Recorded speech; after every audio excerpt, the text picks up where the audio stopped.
Good evening. অনেক দিন আগে আমার এই ফেসবুক পেজে একটা ভিডিওতে বলেছিলাম আমি গ্লিস্টার টুথপেস্ট ব্যবহার করি। তো অনেকেই জানতে চেয়েছিলেন কেন আমি গ্লিস্টার ব্যবহার করি। তো চলুন সেটাই আজ আপনাদের সাথে শেয়ার করব।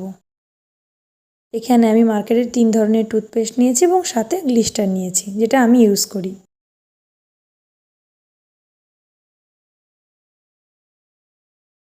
এটা হচ্ছে লঘু হাইড্রোক্লোরিক অ্যাসিড।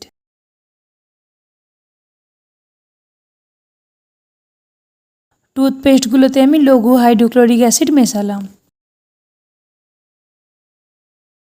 দেখুন প্রথম 3টি টুথপেস্টের সঙ্গে কেমন কেমিক্যাল রিয়াকশন হচ্ছে।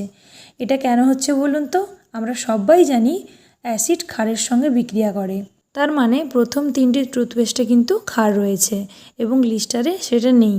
এবার একটা কথা বলি আপনাদের, আমরা কিন্তু সবাই জানি পাকস্থলীতে হাইড্রোক্লোরিক অ্যাসিড থাকে, যেটা আমাদের খাবারকে পাচিত করতে সাহায্য করে, এবং মুখেও যে লালার রস থাকে সেটা কিন্তু অম্লধর্মী।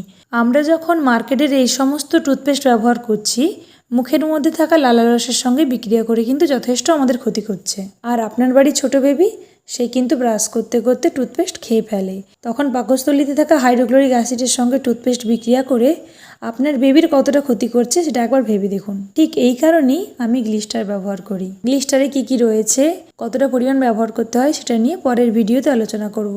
ততক্ষণ আপনারা সুস্থ থাকুন, সুস্থ রাখুন। Thank you.